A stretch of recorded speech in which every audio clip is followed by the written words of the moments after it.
편안한 휴일 저녁 보내고 계십니까? 여러분의 저녁 파트너 김종석입니다.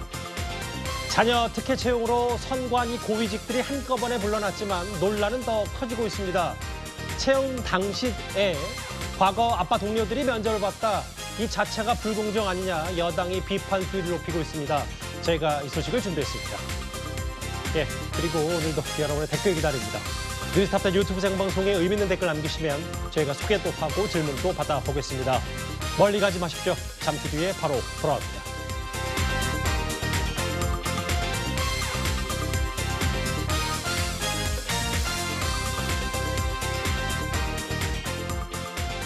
예, 오늘도 뉴스탑 10이 자랑하는 뉴스고수 네 분과 함께합니다.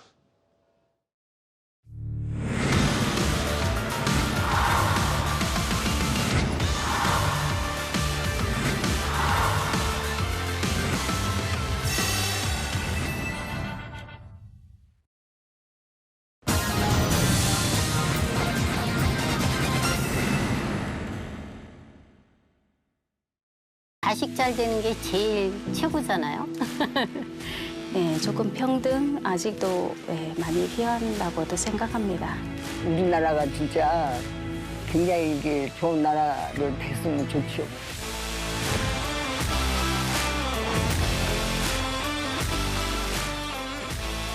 이조 시대 음서제가 지금 현대판 음서제가 선관위판 음서제로 나왔다는 거예요. 절차와 규정에 따라서 왔다 가더라도 국민의 눈높이에 맞지 않는 그런 오해가 있었다는 것에 대해서 다시 한번 굉장히 마음 아프게 생각하고 아빠 찬스 아닙니까? 예? 아빠 찬스. 아닙니다. 그러니까? 아빠 찬스를 줬다 하면은 제가 법적인 책임을 져야 된다고 하면은 당연히 민주당 책임을 져야죠.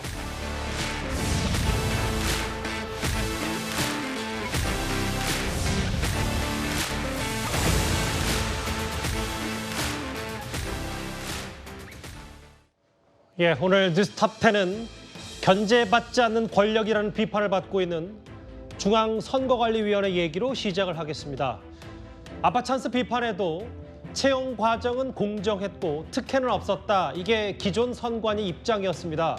그렇다가 논란이 커지니까 선관위 사무처에 1, 2인자가 한꺼번에 물러났죠. 그런데 앞으로도 이 파장이 좀처럼 식지 않을 것 같습니다. 화면부터 좀 보겠습니다. 이현정 의원님. 네.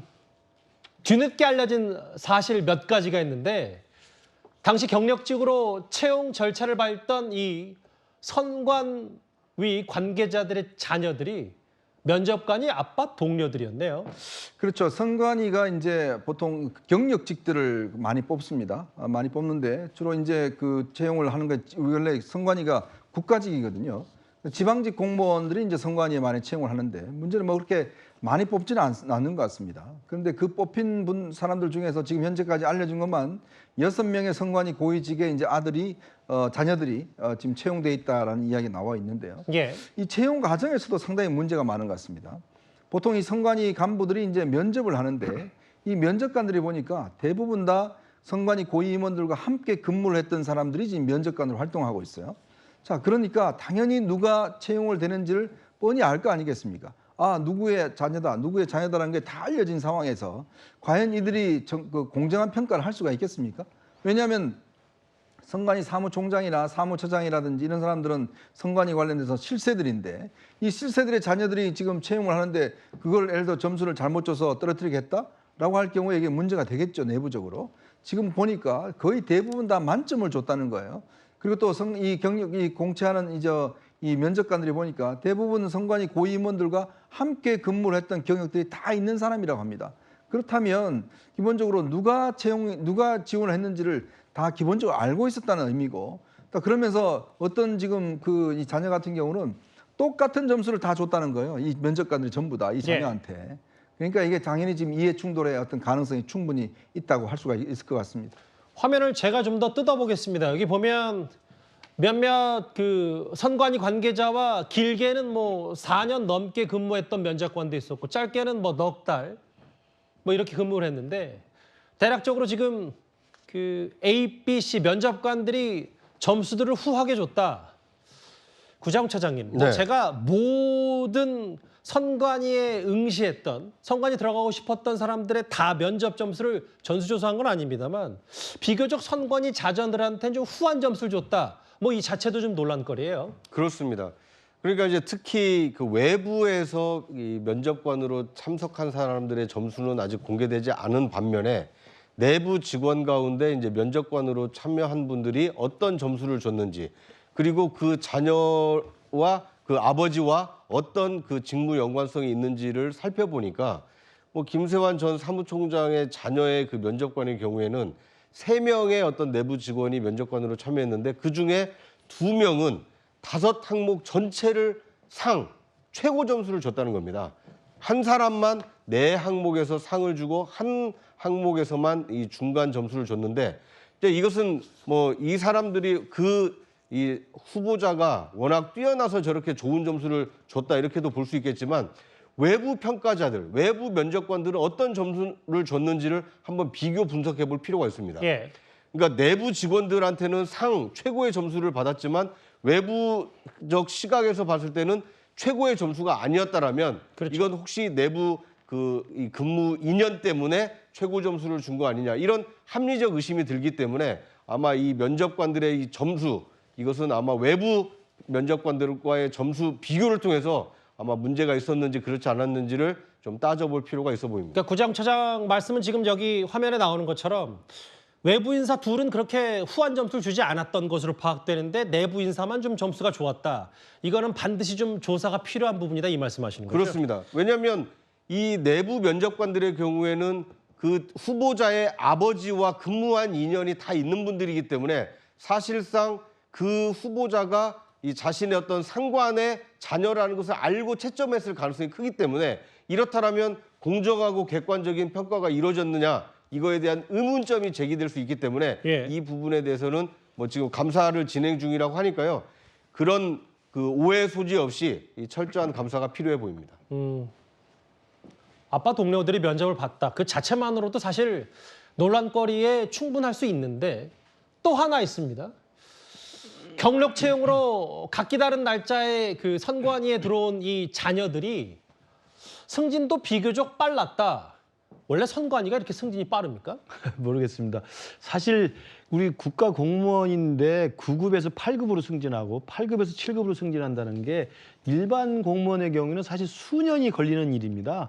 한 급수가 올라간다는 게 정말 정말 열심히 일하고 또 성실하게 근무해야 되는데, 지금 뭐 아닌 땡 굴뚝에 연기 날 리가 없겠습니다만, 지금 박찬인 사무총장 따라가고 김세환 전 사무총장 아들 같은 경우 지금 표에 나온 것처럼 9급에서 8급, 8급에서 7급 가는데 1년도 채 걸리지 않았습니다.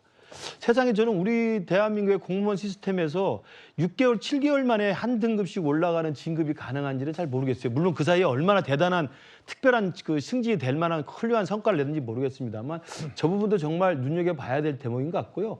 앞에 나왔던 사무총장 또 뭐 사무처차장, 그다음에 어떤 지방의 선관위 상임위원, 이런 분들의 자녀가 그 부모의 같이 근무했던 사람들을 내부 면접관으로 해서 최상위 점수를 받았다는 건요, 그냥 우리가 뭐 언론에 나와서 기사거리에 나와서 우리가 이렇게 이야기할 거리가 아니라 저는 심각한 범죄행위라고 생각합니다. 예. 저건 뭐 구체적인 법을 내가 어떻게 적용할지 모르겠습니다만, 지금 우리가 생각해보는 조국 전 장관의 입시 비리로 온 국민이 분노했을 때도 결국은 누군가는 그 자리로 가고자 하는 사람이 그런 특혜로 해서 탈락한 게 되는 거 아니겠습니까? 그렇다고 한다면 이건 정확한, 저는 뭐 업무방해죄를 대야 될지 모르겠습니다만 저는 명백한 범죄행위라고 보고요. 그리고 선관위가 그동안에는 정말 국회의원들이나 우리 정치권도 제대로 잘 접근하지 못했던 일종의 특권의 사각지대처럼 돼 있어서 그동안 이런 일들이 비일비재했다고 한다면 더 큰 심각한 구조적인 상황이라고 생각을 해요. 도덕적 해이가 만연했다고 그렇습니다. 말씀하시는 거예요? 아무도 가서 들여다보지 못하고 아무도 그걸 견제하지 못하고 아무도 감시하지 못하는 그들만의 어떤 영역으로 굳혀져 있었다고 한다면, 이번 기회에 이런 몇 가지 계기를 좀 우리가 계기로 삼아서 확실하게 선관위 내부에 이런 불공정한 특혜가 있었다고 한다면 뿌리를 뽑아야 될 거라고 생각을 합니다. 그런데 설주환 변호사님, 또 알려지기로는 채용 과정에서 만약에 개인적으로 사적인 관계가 있으니까, 여기 보면 뭐 딸, 아들, 자제들이니까 네. 이해관계를 신고해야 되는데 이것도 안 했다. 뭐 이것도 규정상 좀 문제가 있다면서요? 내부 규정상 이 부분에 대해서 신고를 했었어야 되는데 이 부분 하지 않은 부분은 상당히 좀 문제가 좀 법적으로나 아니면 내부 규칙상 위반에 대해서 좀 감사 결과에 따라서는 조금 문제가 될 소지가 있다. 특히나 지금 아까 우리가 그 화면에서도 봤다시피 이 면접표 자체가 너무 엉성합니다. 물론 경력직 채용이긴 합니다만은 보통은 이제 점수화를 통해서 이렇게 점수를 몇 점 아니면 뭐 이런 A, B, C, D 등급으로 하는데 상중하 3개 등급밖에 없어요. 그리고 하는 거의 없더라고요. 보니까 그 채점표에 보니까 대부분 상을 많이 주고 그다음에 어쩌다 좀 부족한 부분이 있으면 중 하나를 주고 하는데 과연 이러한 부분에서 이거 일단 그 시스템 자체가 문제이지만 일단 시스템이 그렇게 됐다 손 치더라도 이것이 나중에 형사적으로 문제가 됐었을 때는 상당히 인과관계를 묻기가 어렵다. 이 어떤 형사적인 문제를 발생하지 않기 위해서 일부러 면접 어떤 기준표를 이런 식으로 만든 것은 아닌가 싶을 정도로 상당히 허술합니다. 이런 부분에서는 저는 그렇기 때문에 이 부분에서는 이제까지 선관위가 어찌 보면 부정선거라는 과거에 우리가 3.15 부정선거 이후에 선거관리위원회가 헌법에서 독립적으로 이게 규정이 됐거든요. 예. 그러니까 외부에서의 어떤 외압을 막기 위해서는 많이 있었습니다만은 내부적인 어떤 규율이라든지 이런 부분에서는 상당히 지금까지는 미흡하지 않았는가라는 생각을 이번 기회를 통해서 한번 지금 세상이 어느 세상인데 면접 볼 때 점수를 나눌 때 상중하로 나누는 것도 너무 예전 방식인데다가 네. 누군가한테 특혜를 몰아줄 가능성이 높다 이 말씀하시는 그렇습니다. 거죠? 예.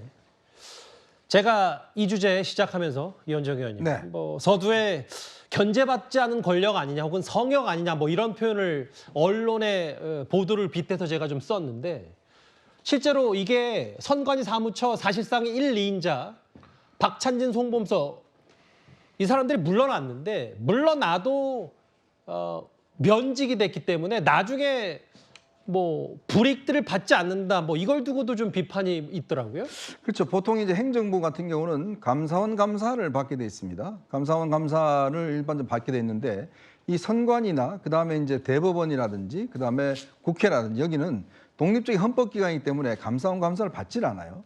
이제 그러다 보니까 이번 같은 경우도 보면 지금 내부 감찰만 받은 거거든요. 내부 감찰에서 별 문제가 없다고 그래서 아마 이들이 낸 의원 면직 이게 아마 6월 1일자로 처리가 되는 걸로 알고 있습니다.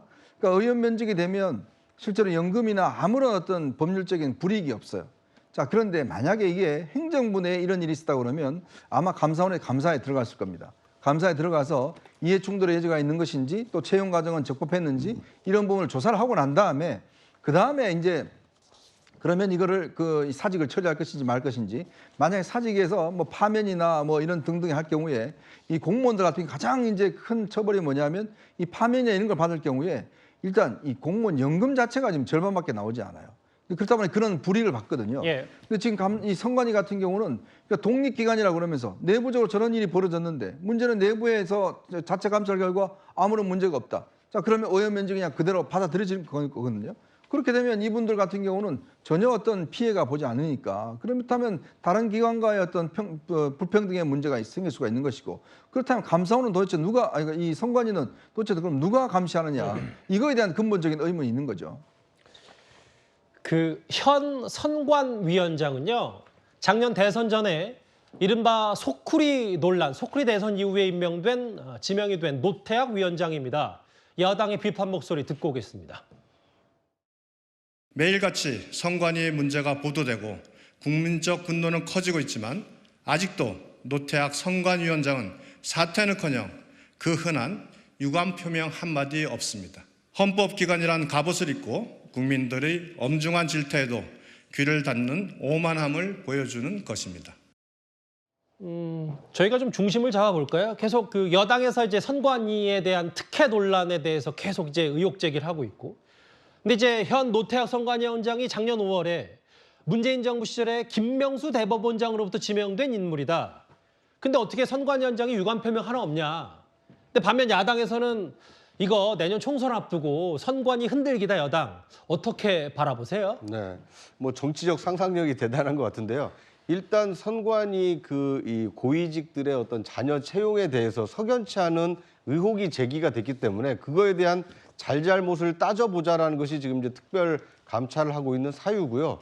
그 관리 책임자인 노태학 그 선관위원장이 어쨌든 그 기관장이기 때문에 도의적 책임을 그 표명해야 되는 거 아니냐, 이것이 지금 여당의 입장인 것 같습니다. 일반적으로는 관리 책임자가 도의적 책임을 지고 또는 만약에 법적으로도 이 문제가 있다는 것이 드러난다면 이 법적 책임을 사후에도 지게 돼 있습니다만, 지금 이제 선관위의 경우에는 아무런 입장 표명이 없다 보니까 왜 유감 표명도 하지 않느냐, 이제 이런 요구가 나오고 있는 것이고요. 노태학 위원장의 경우에는 지난해에 원래 대법관이 되자마자 이 3구 대통령 선거에서 이 소쿠리 그 투표 논란이 있지 않았습니까? 맞아요. 그것 때문에 이제 노정희 그 위원장이 물러나고 후임으로 지금 이제 임명이 된 분입니다. 그러니까 이분이 이제 임명이 된 지는 이제 1년 정도밖에 안 됐는데, 이걸 굳이 내년에 있는 총선까지 연계시키는 것은 지나친 정치적 해석이 아닌가 하는 생각이 듭니다. 예. 근데 이게 선거관리위원장이 이제 주로 보통 뭐 대법관 중에서 선임이 되거든요. 그렇죠. 근데 이분 대법관들이 대법관 일을 하고 하거든요. 비상임입니다. 그러니까 이게 사실은 업무를 잘 알 수가 없어요. 아시겠지만 노정희 전 이 선관위원장 같은 경우는 본인이 선거날 출근도 안 했습니다. 그러니까 이 속구리 이 문제가 터졌을 때 나중에 집에 있었어요. 그러니까 그만큼 이게 뭐냐면 선거관리위원장이 내부 업무를 전혀 몰라요, 사실은. 밑에서 어떤 일이 있는지 전혀 그렇죠. 모른다. 예. 내부의 상임위원하고 지금 선관위 사무총장이 다 알아서 해버리니까 선관위 위원장은 거의 뭐 제가 볼 때는 그냥 한 번씩 와서 회의 주재하는 것 이상은 아무것도 하지 않는 거거든요. 그러니까 이런 제도도 저는 이번 기회에 조금의 우리가 손질을 봐야 되지 않을까 싶습니다. 아빠 찬스 논란, 채용 특혜 의혹 쉽게 식지 않을 것 같은데요. 선관위 얘기가 첫 번째 주제였습니다. 그런데 다음 주제도 공정과 관련이 있습니다.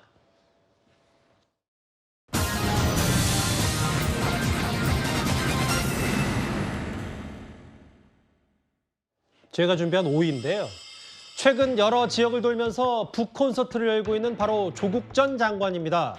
아직 조 전 장관 측, 그러니까 조민 씨 측의 항소 절차가 남긴 했습니다만 부산대로부터 입학 취소가 된 게 바로 딸 조민 씨인데요.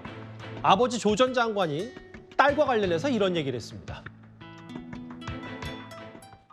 부산대 내에서 조사위원회가 열렸는데 동양대 표창장은 입시에 영향을 안 줬다. 그다음에 저희 딸내미 때문에 다른 학생이 뭐 떨어진 적은 없다. 뭐 이렇게 조사 결과가 나왔던 것 같습니다. 근데 1심 판결에서는 그렇지만 그 표창장 자체가 유죄로 판결이 났기 때문에 표창장을 제출했다는 그것만으로 취소 사유다. 이렇게 결정이 났고 항소가 된 상태입니다.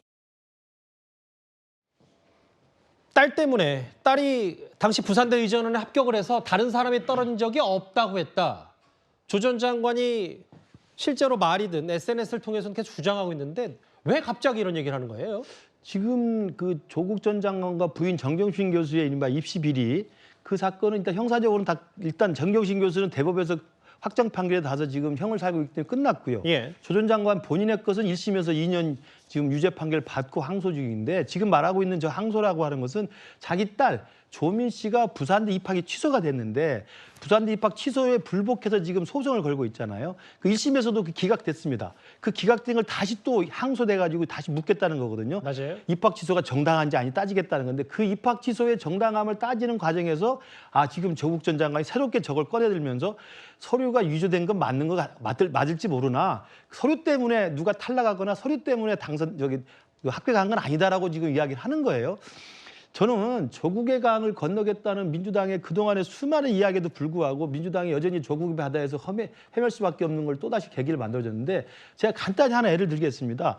저렇게 이야기해서 자기들이 억울하다, 그 서류 때문에 유죄했다 치더라도 서류 때문에 떨어진 게 아니다고 이야기해서 문제가 없다고 이야기하면, 부정행위하고 시험 볼 때 컨닝하잖아요. 컨닝하면 본래 80점을 맞는 사람이었는데 컨닝해서 85점이 됐다고 칩시다. 예. 그러면 컨닝하다 걸렸으니까 5점 이거 컨닝한 거 5점만 빼고 80점 인정이 됩니까? 어떻게 됩니까? 무조건 몰수 처리되는 겁니다. 0점 처리되는 거예요. 100점이든 아니든. 당연하죠. 내가 80점을 내실적으로 푸는데 5점을 더 컨닝했다고 그래서 걸려서 5점이 빼고 그럼 80점을 된다는 논리거든요.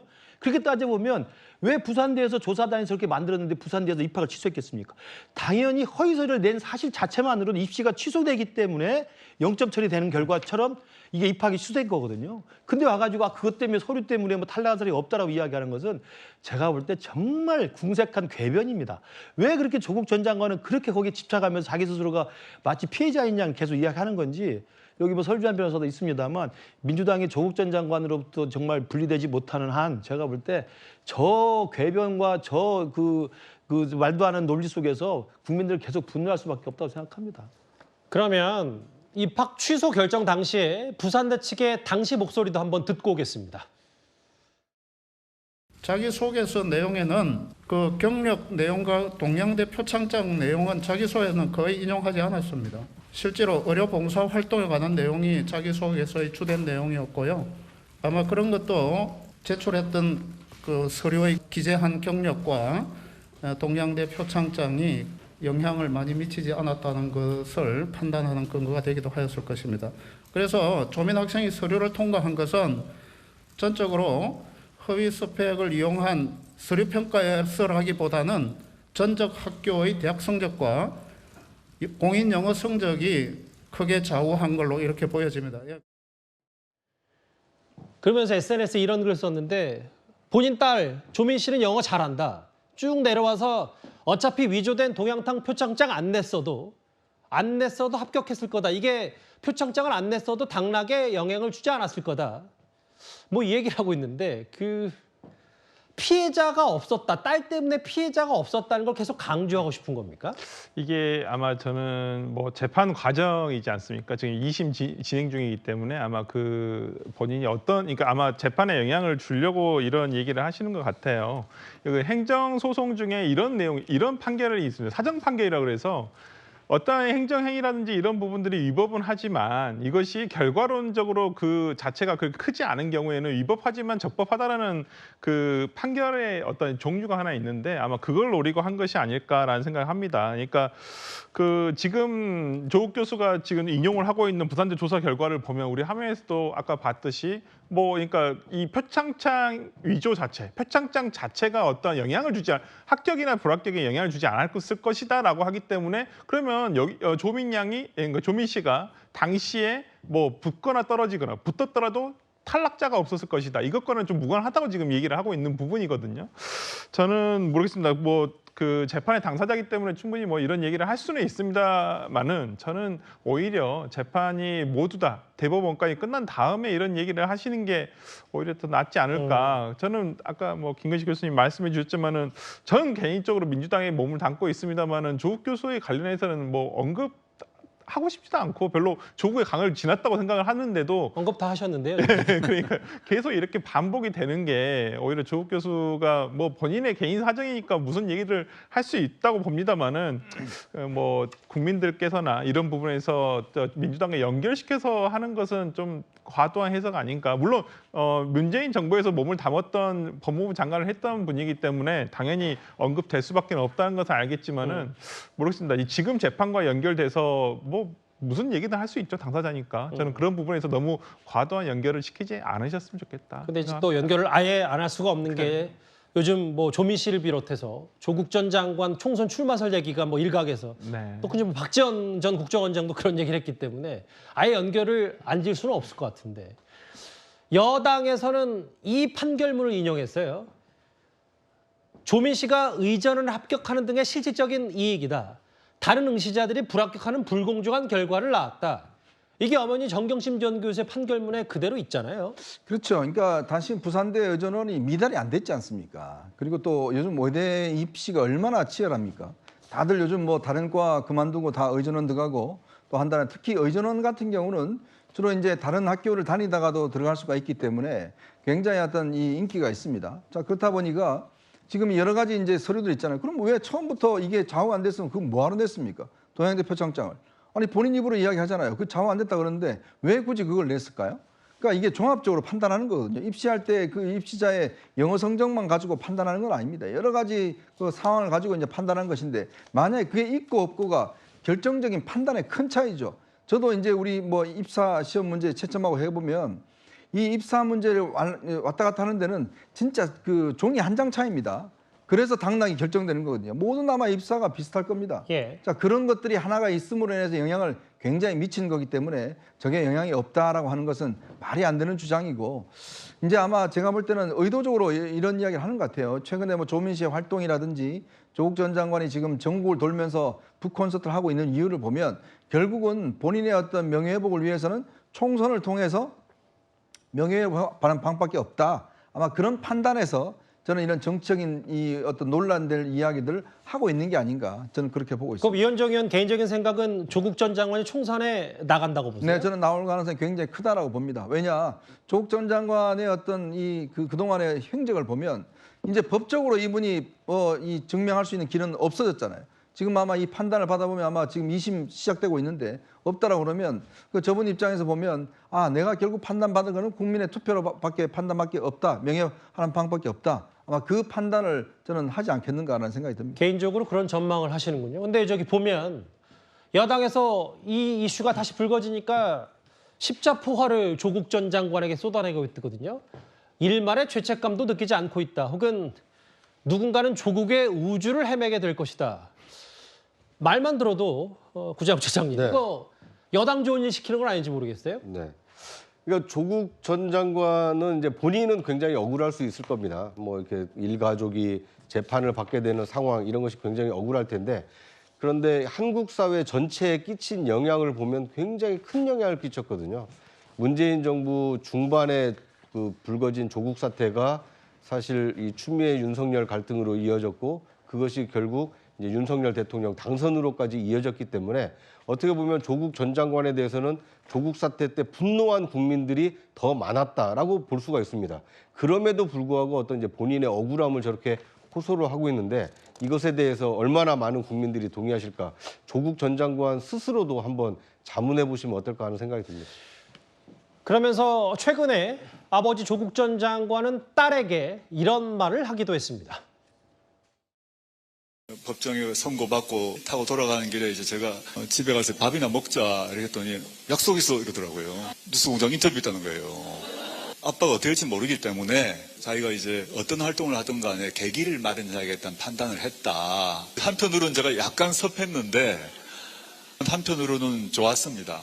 얘가 자기 길을, 자기 선택을 하고 자기 고민을 해서 자기 선택해 자기를 가는구나라는 생각이 들어서 한편은 고마웠고 좋았고요. 자신의 운명이라고 생각하고 어떤 결과가 되든 자기 길을 자기 방식으로 헤쳐나가겠다고 얘기를 하니까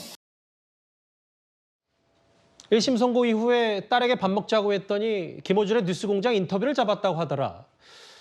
자기 길을 가는 것 같아 고마웠다. 김근식 교수께서는 이른바 조국 사태 이후에 가장 비판의 선봉에 섰던 인물 중에 하나인데 이 딸에 대한 조 전 장관의 메시지는 어떻게 좀 받아들이셨어요? 모르겠습니다. 그러니까 뭐 부모로서 자식에 대한 사랑을 갖는 걸 누가 뭐라고 하겠습니까? 근데 저는 굉장히 이상한 가족인 것 같아요.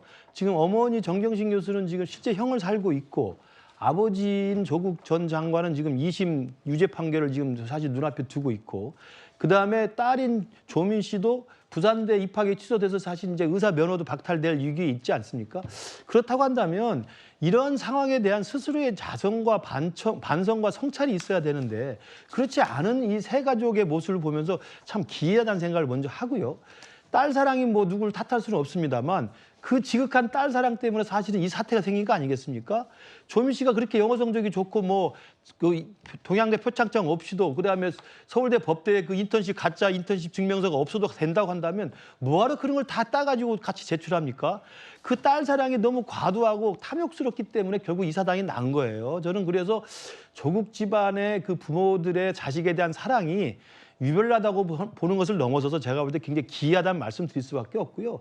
제일 중요한 것은 아까 김웅 의원이 확인한 것처럼 정경심 교수 판결문에 이 사태로 인해서 결국 불합격되는 결과를 가져왔다고 판결문에 나와 있습니다. 그건 왜 그랬습니까? 제가 아까 말씀드린 것처럼 그 서류 하나 때문에 붙고 안 붙고의 문제가 아니라 0점 처리돼서 탈락을 시켜야 됐으면 누군가 한 명 대신 들어왔을 거 아닙니까?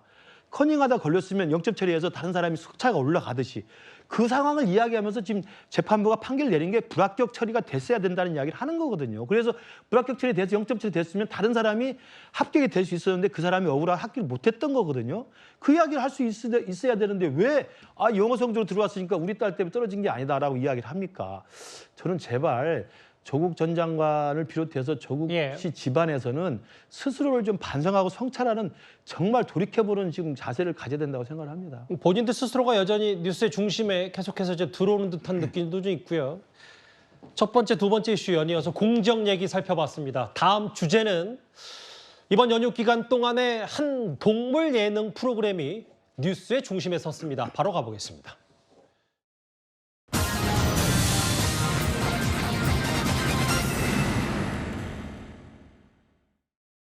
안녕하세요. 샤롬이 아빠, 그리고 우리 마리 써니 아빠, 토리 아빠 윤석열입니다. 네, 저는 아이들의 엄마 김건희입니다. 후보 시절에 이제 용인의 그 안내견 학교 갔다가 은퇴한 안내견을 보고 좀 너무 쓸쓸해 보이기도 하고, 그래서 내가 당선이 돼서 마당 있는 관저를 가게 되면 꼭 그 은퇴 안내견을 좀 키우고 싶다 얘기를 했는데, 작년 크리스마스 날 우리 이제 가족으로 입양을 했죠. 자. 세롬이 아빠를 훨씬 좋아하죠. 근데 저희 집 모든 개들은 고양이랑 다 아빠를 훨씬 좋아해요. 네, 고양이도 그러고. 저런 훈련을 시키려고 그러고 간식을 줄 때도 뭐 오른발, 왼발 엎드려 이러면서 주는데, 글쎄 뭐 어떤 특별한 우유라기보다 그건 사실 제가 말씀드려야 되는데, 저희는 이제 아이를 가졌다가 아이를 잃게 되고 굉장히 심리적으로 힘들어 하셨는데, 유기견을 제가 입양을 계속 해왔더니 이제 아빠가 너무 좋아하는 거예요. 그 아이들을 너무 좋아하고, 이제 오면은 그 아이들 밥 해줄 생각에 기뻐가지고 잠시 그 고통을 잊으시더라고요. 임기 내에 뭔가 정책이 나올까요? 한번 노력해 보겠습니다. 사지 마시고 입양하세요. 예, 보신 그대로입니다. 저희가 준비한 3위예요. 윤 대통령 부부가 동물 예능 프로그램에 깜짝 등장을 했습니다. 영상 쭉 봤는데 저 한남동 관저의 마당도 이례적으로 많이 좀 공개가 됐습니다. 특히 여러 가지 얘기를 하던 중에 유산한 이후에 유기견을 입양하게 됐다. 뭐 여러 부부의 속내 이런 것도 좀 털어놨어요. 원래 이제 TV 동물농장 프로그램은 꽤 오래된 장수 프로그램입니다. 저도 뭐 즐겨보는 프로그램인데, 이제 이 안내견, 우리 맹인들을 위한 이제 안내견이 어떻게 이제 그 만들어지느냐, 이제 그걸 이제 쭉 추적을 한 프로그램이에요. 특히 이제 리트리버 같은 경우에 저의 안내견 이제 하면 한 10마리 중에서 한 3마리, 4마리 정도밖에 안내견을 못 한다고 그래요. 그걸 또 이 여러 차 몇 년에 걸친 훈련을 거쳐서 최종적으로 이제 필요한 분들한테 이제 이 분양이 되는데, 문제는 지난 그 대선 과정에서 윤 대통령이 세롬이라고 하는 이제 은퇴한 안내견을 입양을 받았습니다. 그래서 지금 이제 보시는 저 세롬이가 이제 지금 관저에 키우고 있는데, 저게 세롬이네요. 예, 한 10년 동안 이제 그 이 안내견을 하다가 이제 좀 편안한 그걸 보내기 위해서 이제 저렇게 은퇴를 해서 키우고 있는데, 대통령 눈에 계속 밟혔던 모양이에요. 그래서 이제 입양을 키우고 있는데, 특히 지금 뭐 키우는 반려견, 반려묘에도 한 10마리가 넘습니다. 아마 그런 이제 차원에서 안내견들에 대한 좀 관심을 촉구를 하고, 특히 요즘 이 반려견을 키우신 분들이 한 1,500만 정도 된다는 거 아니겠습니까? 그렇죠. 근데 대부분 이게 사는 것보다는 지금 파양된 안내견, 그러니까 파양된 이 반려견들이 많아요. 그러니까 그런 것들을 좀 이제 입양을 키우는 게 어떻겠냐, 그 캠페인 차원에서 아마 대통령이 출연을 했는데, 대통령이 특히 뭐 이 반려견들에 대한 사랑은 굉장히 진심이고, 본인이 특히 이제 예전에 서울 지검에 그 있을 때 이 댓글 사건 때, 그때 이제 그 김건희 여사가 유산을 하면서 반려견들을 굉장히 많이 키우게 됐던 그 계기를 이야기를 하는 거거든요. 근데 이걸 두고서 뭐 여러 가지 지금 댓글에 논란이 되고 있는 것 같습니다. 반대하는 분들은 왜 이런 프로그램 하느냐 뭐 등등 하고 하는데, 저는 굉장히 좋은 프로그램이라고 봅니다. 굉장히 이 반려견들, 특히 안내견에 대한 어떤 인식을 높이는 데는 저는 상당히 기여를 했다, 이렇게 평가를 하고 싶습니다. 저게 이제 세롬이, 반려견 세롬이 입양 당시 화면입니다. 그 윤석열 대통령 부부의 반려동물 사랑은 익히 잘 알려져 있습니다. 과거 영상 잠시 한번 보고 올까요?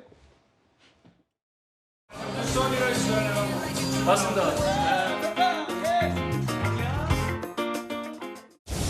교통사고를 당해가지고 뒷다리 부분이 분쇄골절이 된 거야.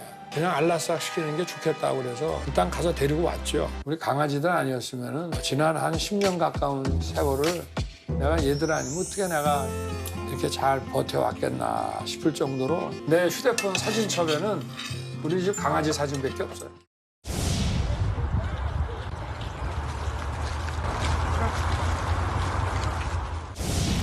앉아. 그렇지. 앉아.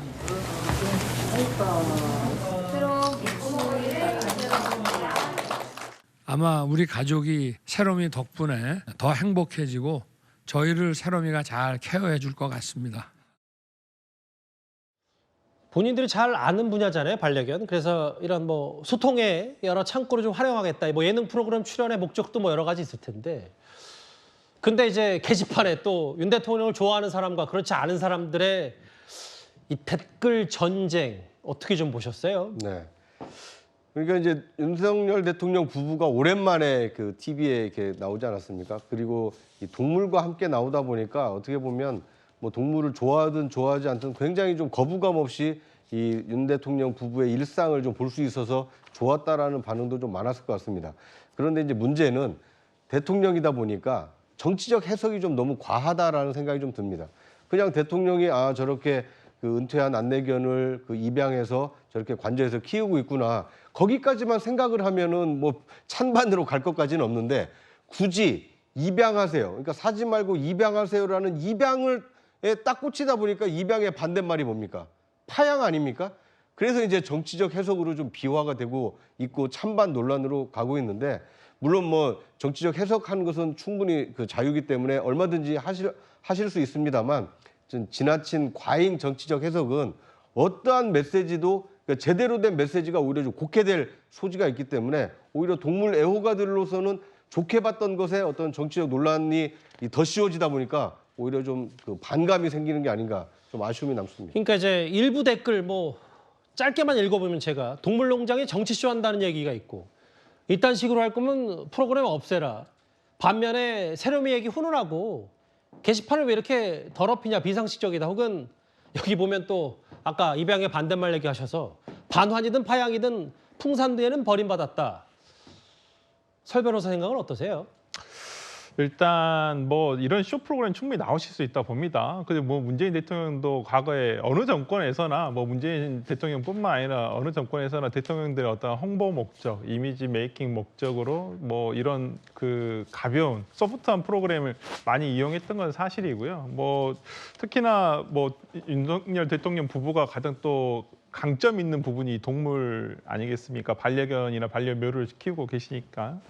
저는 뭐 이러면 출연할 수 있다고는 보지만은 좀 아쉬운 점은 뭐냐면 좀 일방적인 홍보를 통한 이미지 메이킹을 노렸던 것은 아닌가. 왜 그러냐면 최근에 뭐 1년 기자회견, 뭐 곧 있으면 기자회견 한다고는 하지만은 1주년 기자회견이라든지 뭐 이런 부분에 대해서 전혀 어떤 소통도 없이 가다가 갑자기 이런 뭐 예고편에도 나오지 않았던 동물농장에서 이걸 홍보를 한다. 뭐 그 좋습니다. 그렇지만 또 어찌 한편에서 보면 뭐 동물을 사랑하시는 분들이나 뭐 키우지 않으신 분들이 보더라도 상당히 그냥 기꺼이 볼 수 있는데 현재 대한민국 경제 상황에 비해서는 너무 여유롭다. 오히려 이런 부분에 나와서 그러면 동물농장에 나오셔서 입양을 하셔라라고 얘기하는 것도 좋지만은 오히려 좀 정책적으로 뭐 유기죄를 처벌을 어떻게 한다든지 단속을 강화하겠다 이런 얘기도 좀 하시고 그다음에 입양 요건을 좀 강화하는 이런 부분도 좀 얘기를 좀 자세하게 하셨으면 오히려 이런 정책적인 메시지가 나가면서 또 낫지 않았을까. 좀 그런 부분들이 보완됐으면 하는 아쉬움은 있습니다. 그런데 윤 대통령 부부의 이 동물 예능 프로그램 출연에 이재명 대표까지 소환이 됐습니다.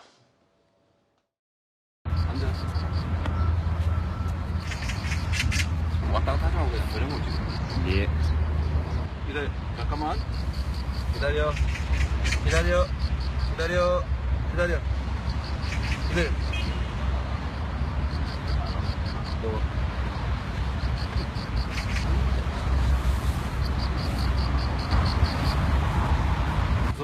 앉아. 이거 야, 이거 올려. 됐어. 당시 이재명 성남시장도 뭐 물론 윤 대통령 부부처럼 길게 출연하지 않았지만 짧게라도 출연했기 때문에 뭐 당시 성남시장도 출연했는데 이건 또 무슨 문제냐. 이 풍산개 파양까지 잠시 뒤에 또 만나보기로 할 텐데 좀 어떻게 해석하세요? 그러니까 저는 이제 뭐 반려견을 키우지 않고 있습니다만은 이 반려견을 키우는 데는 제일 중요한 게 이제 책임이겠죠. 사실은 이제 반려견이라고 하는 것은 평생을 함께 가는 거 아니겠습니까? 자기가 싫다고 해서 이걸 버릴 수 있는 물건이 아니잖아요. 그러니까 함께하는 그런 저는 자세가 중요하다고 보는 것인데 지금 이제 이 대통령의 출연에 대해서 많은 비판한 분들 뭐 있습니다만은 그러니까 이제 이재명 대표도 이 프로그램을 출연했고 그런 상황에 옛날에 지금 보시는 게 희망이라고 해서 당시 성남시장 시절에 이제 이걸 입양을 했습니다. 근데 문제는 이걸 개인적인 차원으로 입양한 게 아니라 성남시에서 입양을 했단 말이에요. 행복이요, 행복이. 네, 행복이를. 예.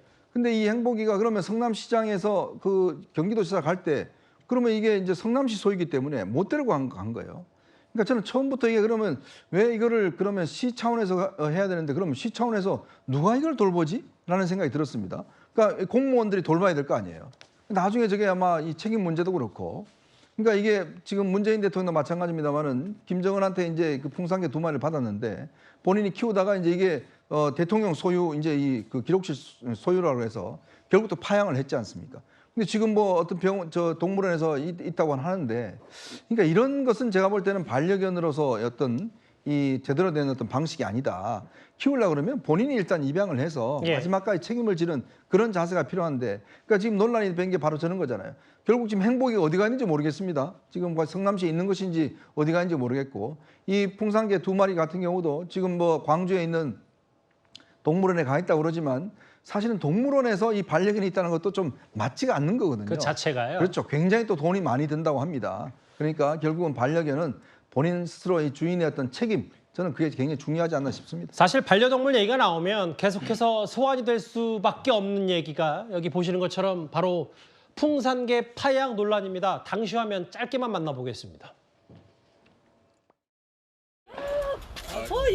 얘가 성당이에요? 곰이요. 위에서 와서 참 귀한 놈이네 정말. 이놈이 송광이라는 거예요. 이름이. 국민 세금으로 월 242만 원을 지원을 왜 안 해주냐. 지원을 해주면 키우고 안 해주면 가져가라.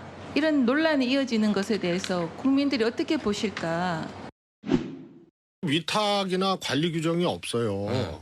그래서 이걸 만들어 달라는 거였어요. 벌써 6개월 가까이 이게 규정이 없는 공백 상태에서 문 대통령이 키우고 있었던 거거든요. 뭐 사실 여러 그 얘기들 논란 여전히 지속되고 있지만 당시 작년 11월 했던 문 전 대통령 이 얘기 오히려 고마워할 것이다. 이제 그만들어라.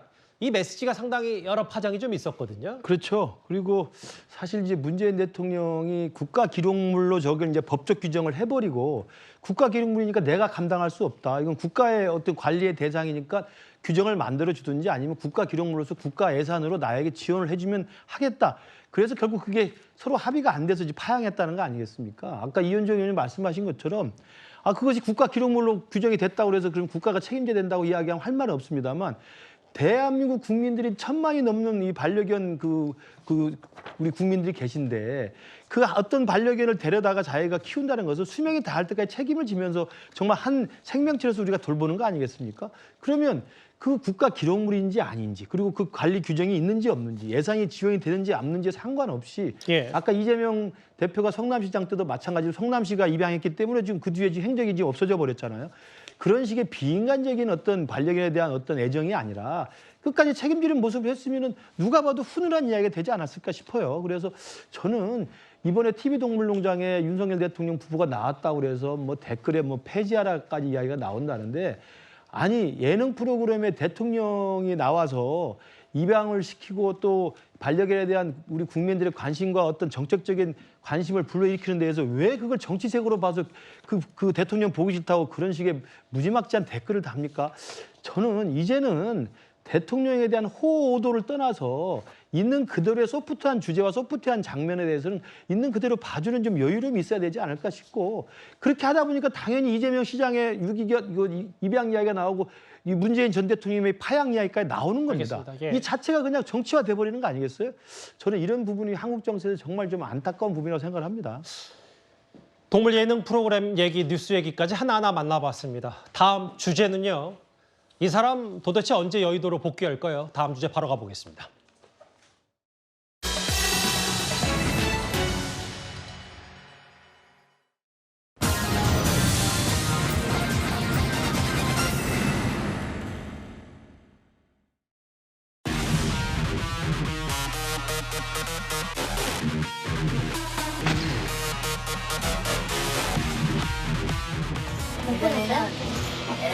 나 그거 자주 봤어요. 뉴스에서, TV에서. 보좌진들은 좀 나오세요? 나갔다가 가는 것 같아요.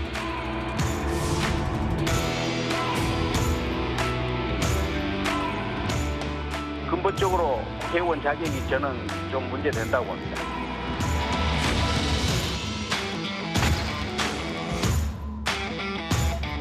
자맹쇼를 하면서도 국회의원 세비는 따박따박 받고 있습니다. 민주당은 제명쇼만 하지 말고 실천으로 의지를 보이기 바랍니다.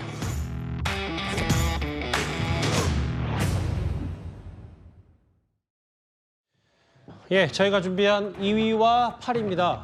코인 의혹의 김남국 의원.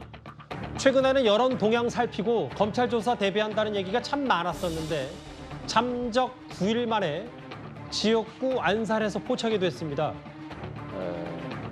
일단 구체적인 내용부터 먼저 듣고 올까요?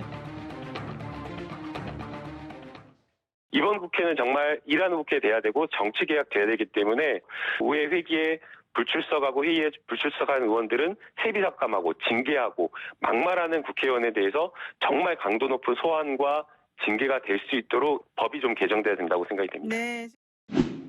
김남국 의원은 지금 어디에 있습니까? 수배령이라도 내려야 하는 것입니까? 김남국 방지법이 국회 본회의를 통과했지만 당사자는 휴가 신고서를 내고 본회의에 출석하지 않았습니다. 자맹쇼를 하면서도 국회의원 세비는 따박따박 받고 있습니다. 연휴 사이에 일부 매체에 포착이 됐더라고요. 비교적 편한 차림에 백팩을 맨 김남국 의원이 자택과 지역구 사무실에서 좀 사진이 찍혔는데 안산에 일단 있는 걸로 확인이 좀 됐어요. 근데 아까 박대출 의원 얘기처럼 이 정도면 자맹이 거의 뭐 2주 가까이, 보름 가까이 되니까 국회의원 세비 550만 원을 받은 셈이 됐다. 과거에 문호동 무임금 주장해놓고 계속해서 논란이 끊이지 않는 것 같거든요. 그러니까 좀 전에 우리가 뭐 그 녹취록을 들었는데 그 김남국 의원인지 진짜 의심스럽습니다. 딴 사람이 한 이야기가 아닌지 싶기도 하고. 왜냐하면 지금 본인이 하는 행동하고 전혀 반대지 않습니까? 우리가 국민이 분노하는 지점이 바로 이 부분입니다. 자, 국민들 앞에서는 가난한 척, 뭔가 성실한 척, 뭐 등등, 그리고 또 이렇게 엄중한 척 하면서 실제로 본인이 한 행동은 정반대 행동을 하고 있는 게 그 국민 느끼는 바로 배신감이거든요. 왜 김남국 사태가 이게 엄중하냐 하면 바로 우리 국민들이 이 정치권에 가지는 불신, 더군다나 청년 정치인이라고 하는 그 김남국 의원이 본인이 이 행동한 부분에 책임도 지지도 않고 나타나지도 않고 국민들 앞에 설명하지도 않고 이렇게 하고 있으니까 이게 지금 비난받고 있는 거 아니겠습니까? 더구나 이를 또 옹호하는 세력이 있는 것은 더 한심한 따름이고요. 자, 본인도 지적하듯이 지금 국회의원의 활동이라는 게 우리 국민 세금으로 한 달에 한 1,500만 원 정도 지원을 합니다. 그리고 또 보좌관 9명이 있죠. 그만큼 이 많은 지원을 한 것, 세계적으로 유례가 없는 지원을 합니다. 그만큼 국민에게 봉사하는 거예요. 그리고 국회의원은 겸직도 금지가 돼 있습니다. 딴 걸 할 수가 없어요. 변호사라도 하더라도 국회의원이 되면 수임을 받을 수가 없습니다. 모든 것들 국회의원 활동에 몰입하라는 거거든요. 근데 지금 본인은 뭘 하고 있습니까? 어디에 뭘 하고 있는지 모르지 않습니까? 정말 이 숨어서 기자들이 며칠 동안 하다가 겨우 저 사진 한 장 찍었습니다. 어디 있는지도 모릅니다. 자, 그러니 지금 뭐 한 550만 원 정도 된다 그러지만 저 액수를 더 문제 따지는 것이 아니라 이제 저 정도면 본인 스스로가 이제 국회의원직을 사퇴해야 되는 게 도리 아니겠어요? 왜냐하면 국민의 지금 헌법기관으로 역할을 못하고 있잖아요. 그리고 본인이 주장한 바가 있지 않습니까? 본인이 이야기했지 않습니까? 세비 삭감하고 징계하고 이렇게 하라고 이야기하고 있지 않습니까? 왜 본인은 그걸 자처하지 못하죠? 아니 근데 550만 원 돈 얘기가 잠깐 나왔으니까 적지 않은 돈이잖아요. 2, 3주 만에 받는 돈이. 그렇죠. 근데 이제 본인이 550만 원을 받았고 물론 뭐 김남국 의원 보좌관들이 다 놀고 있다라고 저희가 단언할 수는 없는데 뭐 법안도 최근에 안산에서 발의한다고 하더라도 보좌관들까지 돈 들어가는 것 포함하면 세비는 550만 원보다 훨씬 많을 거 아닙니까? 그러니까요. 이게 지금 의원회관 이용하고 그 9명 지금 보좌관, 비서관, 그다음에 이 저 직원들 인턴까지 합해서 9명 유지하는 비용하고 하면 훨씬 많죠. 근데 문제는 그 보좌관, 비서관들이 의정 활동을 보좌하는 게 아니라 본인의 지금 이 사법적 문제를 지금 보좌하는 역할을 하고 있다는 거예요. 비서관이 대신 뭐 저 업비트인가 그 가서 이 기록들 가져왔다든지 이런 식의 활동을 하고 있는데 그거 하라고 지금 국민들 세금 주는 거 아닙니다. 안산 단원의리 지역구잖아요. 그 서지현 대변인. 네. 여기 보면 간판에 민주당은 언제 떼요? 라는 얘기까지 좀 붙어 있고 포스트잇에. 실제로 노란색으로 붙여놓긴 했는데 민심이 좋지는 않네요. 네, 민심도 좋지 않고요. 사실 이제 국민적 말씀드렸지만 비난이라든지 좀 배신감도 확실히 느낍니다. 그래서 민주당 내에서도 뭐 총체적 난국이라고 하고 있는데 국민의힘은 이제 또 현수막으로 총체적 난국이라고 해가지고 저는 공세를 계속 압박하고 있는데요. 저는 이제 민주당의 어떤 지지율이나 이런 부분을 떠나서 국회의원의 자세라든지 그리고 앞으로 계속 있을 이제 코인 투자에 대해서 그러면 이제는 그 어떤 비난이라든지 뭐 자맹에 대한 공격보다는 그 재발 방지의 대책에 좀 집중해야 할 필요가 있다. 한 예로 뭐 저도 이제 증권회사에 있었지만 예전에 차명 계좌가 만연할 때는 그때는 증권 직원이 연봉의 50%만 투자를 하고요. 회전율, 거래율도 제한하고 예. 있고 보고서도 매번 냈고 여러 가지 제한돼 있습니다. 그러면 저는 김남국 방지법이라고 하나요? 그런 코인에 대한 어떤 그 자산에 대한 그 보고보다는 정말 국회의원이라면 향후에 제2의 제3의 어떤 그런 역할이 있는데 사실 이게 법적으로는 문제가 없는데 이제 앞으로 이제 장기적으로 할 몫인 것 그렇죠. 같기도 하고 근데 일단 말씀하시죠. 예. 이제는 그렇다면 코인을 매매할 때도 예를 들어 뭐 상임위에는 매매를 제한한다든지 거래율도 제한한다든지 그런 이제는 비난보다는 이제 재발 방지, 그 프로세스, 체계를 맞추는데 좀 집중할 필요가 있고 김남국 의원한테도 저도 개인적으로 좀 아쉬운 부분은 선배님들에 대한 조언을 듣고 뭐 이렇게 좀 피했다 뭐 이런 식의 어떤 언론 인터뷰나 기사도 나오는 것 같은데요. 본인이 제일 잘합니다. 코인에 대해서요. 그러면 본인의 매매라든지 10일 정도는 저는 도피했다고 예. 생각하지 않고요. 그걸 이제 매매 내역이나 그걸 종합해서 이제는 국민 앞에 좀 실시간으로 좀 당당하게 나와서 설명하고 해명하고 때로는 잘못한 거 있으면 사죄도 하고 그런 좀 모습을 보여야 된다고 생각합니다. 저기 붙어있는 시민의 목소리 포스트잇에 보니까 김남국 의원 뭐 힘내세요, 뭐 청렴합니다, 뭐 이런 얘기도 좀 동시에 있는 것 같아요. 이런 여러 안 좋은 분위기에도 최근 김남국 의원의 대변인을 자처하고 나선 인물도 있습니다. 여의도를 언제 오느냐 그런 게 중요한 게 아니라고 봅니다. 성찰과 반성의 시간이 오래 걸리지는 않을 것 같고요. 어떤 누구도 관계자들을 업계 관계자들 만난 적이 없습니다. 그걸 저한테 여러 번 이야기를 했기 때문에 국회 사무처를 통해서 확인된 거기 때문에 그래 난 너 믿었다. 거짓말은 안 할 친구거든요. 도덕이라는 기준이 보기 따라서는 그러니까 그 시대와 상황에 따라 많이 다르다고 생각하는데요. 코인 투자를 하는 국민이 600만 명이 넘는다고 합니다. 코인 투자 자체를 비도덕적이다 이렇게 얘기할 건가요? 확인되지 않은 그런 사실들로 인해서 굉장히 그 마녀 사냥하듯이 여론 재판이 막 이루어졌거든요. 이 인물 가운데 특히 민주당 중진 5선의 안민석 의원이 최근에 김남국 의원과 자주 전화 통화를 하는 듯한데 거짓말은 안 할 친구다라는 게 가장 최근 메시지예요. 어떻게 좀 들으셨어요? 그러니까 안민석 의원의 사람 보는 안목을 국민들이 얼마나 동의하실지는 잘 모르겠습니다. 안민석 의원 본인도 과거 이제 최순실 사건이 터졌을 때 책을 내면서 도망간 사람이 범인이다라고 굉장히 확신에 차서 얘기를 했었거든요.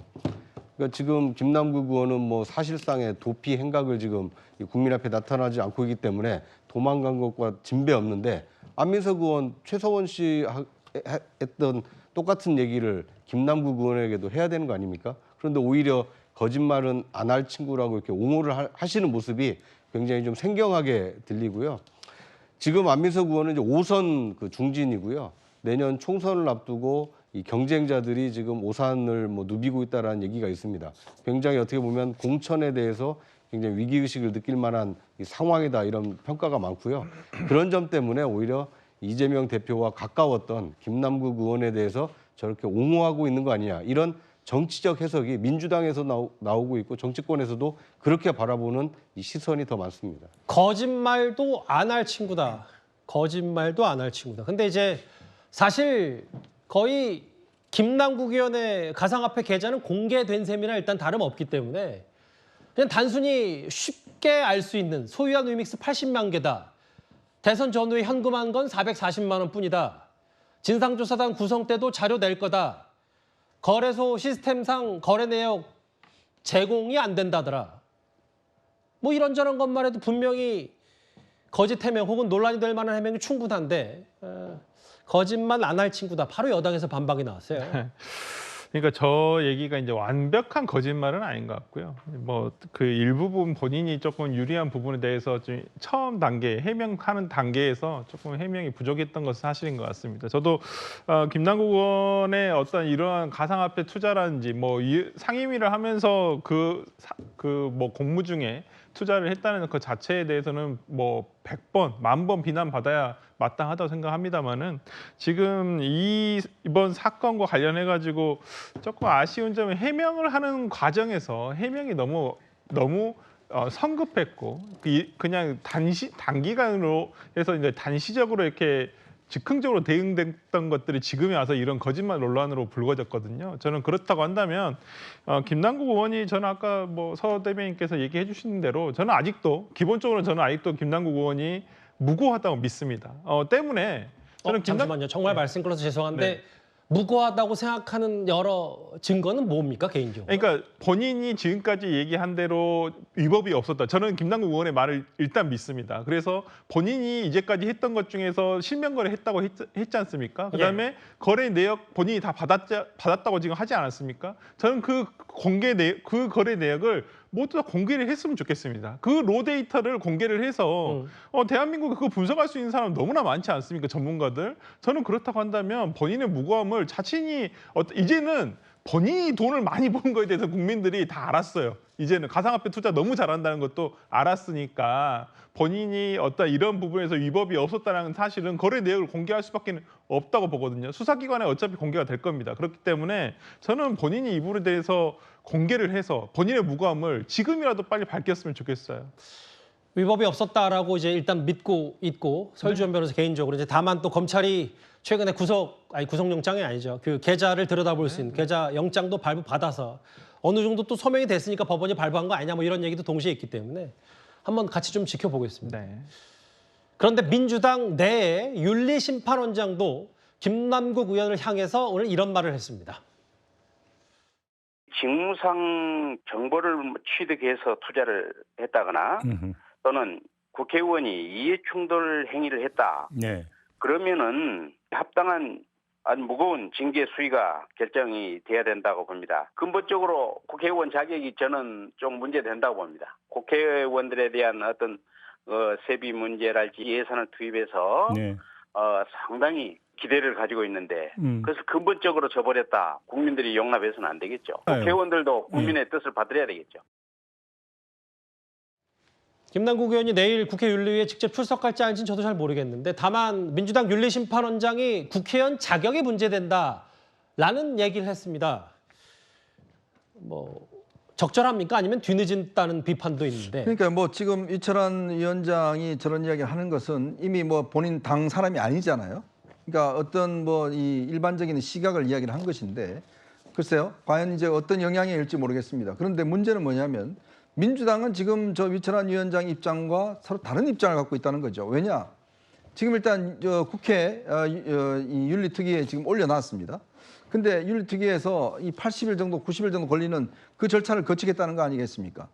근데 저는 이해가 되지 않는 게 지금 이렇게 여러 가지 사안들이 드러났고 또 지금 본인의 행태를 보면 지금 거의 사실은 뭐 휴가원을 냈다고 그러지만 거의 한 보름 동안 이 무단으로 지금 국회 활동을 하고 있지 않는 거 아니에요? 저는 이것만으로도 저는 굉장히 큰 문제다라고 봅니다.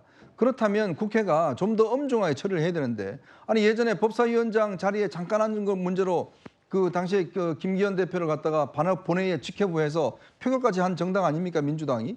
근데 왜 김남국 의원은 왜 정상적인 절차를 밟아야 된다고 그러죠? 어느 게 지금 더 형량이 무겁습니까? 아니 법사위원장 자리에 잠깐 앉은 거 하고 본인이 상임 시간에 투자하고 지금 15일 동안 전혀 나타나지 않고 상임위도 참석 안 하는 그거 하고 뭐가 더 위중한 거죠? 자, 그런 문제 봤을 때 위철환 위원장이 가지고 있던 이 문제의식을 저는 민주당도 가져가야 된다. 그렇다면 민주당이 본회의 직회부 잘하잖아요. 민주당 최근에 보니까 직회부 좋아하시더만요. 직회부에서 왜 처리 못하는지 왜 이것만 법적 절차를 밟아야 한다고 이야기하는 것인지 잘 이해가 되지 않습니다. 여론 얘기도 짧게만 보면요. 김남국 의원의 의혹을 계기로 민주당 내에서 이제는 좀 개딸들과 거리를 둬야 한다는 당내 의견도 분명히 있습니다. 그런데 연휴 사이에 이런저런 일들이 있었습니다. 박용진처럼 뭐 쓴소리도 하고 바른 소리도 하고 이견을 제출하는 사람을 거기 뭐 적으로 만들어서 뭐 찢으려고 그래요. 수박이랍시고. 그리고 18원 뭐 문자 보내고, 18원 뭐 저기 후원금 보내서 사람 조롱하고, 문자 보내갖고 뭐 쌍욕하고, 박지현 쫓아내고, 이상민 쫓아내고, 박용진 쫓아내고, 조홍천 쫓아내서 와 만세를 부르시게요. 뭐 노사모나 옛날에 박사모나 이런 분들을 뭐 노무현 대통령한테 뭐 노사모 그만두세요. 박근혜 대통령한테 박사모 그만두세요. 그런 얘기 나온 적이 없어요. 여기 뭐 리장을 그만둬라 자체가 제가 보기에는 웃기는 얘기다. 말이 안 되는 얘기예요. 예를 들어서 BTS 보고 아미 그만둬라라고 얘기가 가능해요? 일단 주말에 박용진 의원 얘기는 본인이 이제 경북도당 행사에 참석을 하려고 했는데 개딸들이 좀 저지했다. 이게 지금 당내 분위기가 뭐냐라는 얘기까지 했고, 근데 이제 반면 친명으로 보이는 분류되는 현근택 부원장이 아니 BTS 팬클럽 아미 있잖아요. BTS한테 팬클럽 아미 그만두란 격이다. 왜 개딸과 선을 그어야 되는지 모르겠다. 이런 비유를 했거든요. 네, 저는 노사모, 박사모까지는 이해가 됩니다. 그런데 그 개딸들을 BTS 아미에까지 이렇게 비유가 과연 가능할까? 저는 좀 동의하기가 좀 어렵고요. 그러니까 누군가를 좋아하는 팬덤은 뭐 자유이지 않겠습니까? 그런데 그 팬덤이 지나쳐서 이 박용진 의원과 같이 이재명 대표와 약간 정치적 색깔이 다르다라는 이유로 배척을 하고 있기 때문에 지금 민주당에는 민주가 없다. 이런 그 혹평을 받고 있는 거 아닙니까? 어떻게 보면 개선을 해야 되는 이 사안임에도 불구하고 오히려 그 개딸들의 그런 뭐랄까요, 분열적인 어떤 행태에 대해서 BTS 아미를 끌어들여서 이렇게 옹호하는 것은 지나친 그 과잉 해석 아닌가 하는 생각이 듭니다. 이게 아미와는 좀 다른 게 개딸들이. 예를 들면 뭐 제가 다 아는 건 아니더라도 개딸들은 지금 일단 민주당 내 여러 분란의 여러 요소들이 되고 있고, 실제로 청년 정치인들에게 이른바 단톡방으로 가둬놓고 여러 비판도 하고 있다. 그것 때문에 좀 문제가 많이 되고 있는데 아미랑 어떻게 비교할 수 있느냐? 이건 어떻게 생각하세요? 네, 그러니까 저도 뭐 개인적으로 그 현근택 부위원장이 원래 세대로 봤을 때는 좀 뭐 소방차나 이런 가수를 해야 되는데 BTS 아미를 한 이유는 비유인데요. 오늘 아침에 김건식 교수하고 한 20분 동안 방송에서 한 걸 처음부터 끝까지 들어보시면 BTS 아미 비유한 취지 자체는 그 팬이 자발성이다. 예. 그래서 이재명 당대표가 그러니까 본인이 주도해서 그러면 어느 누군가 주도해서 회장이든 어떤 조직체를 만드는 것이 아니라 자발적인 어떤 팬이든 어떤 모임 자체인데 그것을 이재명 당대표와 결연해라 그리고 그만둬라 뭐 이런 식의 그런 취지나 배경은 아니다라는 말씀을 드린 것 같고요.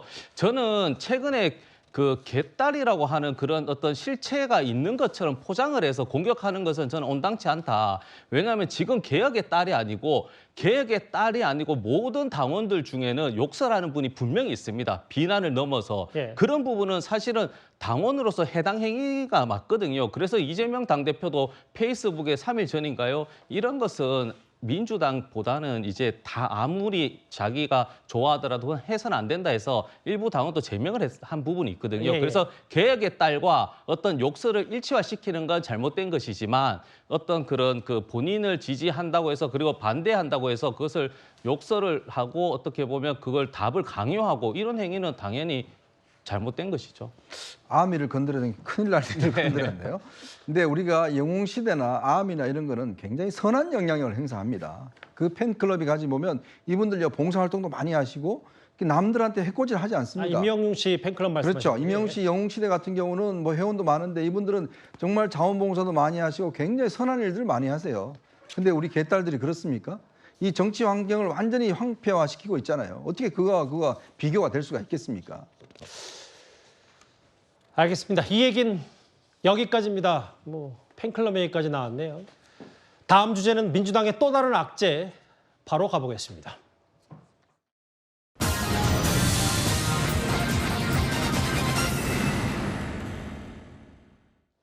검찰이요, 재작년 민주당 돈봉투 사건 때 현역 의원들에게 돈이 건네진 구체적인 장소를 파악한 걸로 알려졌습니다. 파악한 걸로요. 그런데 최근 피의자 이성만 의원 윤 대통령 퇴진 집회에 참석을 했습니다. 돈 내가 내일 주면 안 돼? 내일 오전 10시에 갈 테니까. 이성만이 10시에 만나자대. 왜? 비용 준다고? 받으면 50만 원씩만 정리해서 50만 원씩 이렇게 봉투를 좀 나한테 만들어서 줘. 저는 지금까지 결백함을 주장하고 있지만 만약 법정에서 유죄로 판결된다면 정치를 그만두고 반성하며 살아가도록 하겠습니다. 무죄를 받는다면 이 악랄하고 범죄 집단화돼버린 검찰 개혁을 위해서 앞장서 뛰겠습니다, 여러분. 내 목숨을 걸고 싸우겠습니다. 장애로 나갔네요. 이제 무소속의 이성만 의원은. 근데 이제 검찰이 특정한 장소들을 보니까 돈 봉투가 어디서 어떻게 정확히 뿌려졌냐. 검찰이 의심하고 있는 건 재작년 4월 외통위 소회의실에서 300만 원이 든 봉투 10개, 뭐 의원회관 10개 뭐 이렇게 좀 파악이 됐나 보죠? 그렇습니다. 그러니까 이 돈 봉투가 뿌려진 시점이 지금 특정이 된 겁니다. 그러니까 5월 2일 날 전당대회가 치러졌고 그로부터 나흘 전인 4월 28일에 장소도 특정이 됐습니다. 국회 외통위의 소회의실에서 의원들의 조찬 모임이 열렸는데 여기에 참석한 의원들에게 돈 봉투 10개가 살포된 것으로 지금 검찰이 파악을 한 겁니다. 예. 그런데 왜 외통위냐? 당시 외통위원장이 송영길 전 대표였습니다. 그렇기 때문에 송 전 대표를 지지하기 위해서 모인 의원들이 모인 자리에서 윤관석 의원이 이정근으로부터 받은 돈 봉투 10개를 그때 참석한 의원들에게 전달한 거 아니냐. 굉장히 지금 구체적으로 정황과 날짜와 장소 그리고 대상이 특정이 되고 있기 때문에 조만간 이 돈 봉투 의혹 사건의 실체가 밝혀지지 않을까 이렇게 기대가 됩니다. 잠깐 들으신 것처럼 당시 외통위원장은 이번 사건의 수혜자로 알려진 송영길 전 민주당 대표였습니다. 외교가 실패하면 전쟁이 발생한다라는 말이 있는 것처럼 우리 외교는 국방이 없어 대한민국의 주권을 수호하고 또 국민의 생명과 재산을 지켜내고 나라의 번영을 담보하는 가장 중요한 부서라고 생각이 듭니다. 저는 평소에 우리 외교부 조직이 한 2배 이상, 그 예산도 2배 이상 늘려야 된다 이런 생각을 가지고 있는데 예산은 가져온 것도 제 마음에는 좀 여러 가지로 안 차는 점이 있습니다. 현역 의원들에게 20명, 근데 이 10개씩 나눠서 돈 봉투 10개는 외통위 소회의실, 10개는 또 의원회관을 돌았다.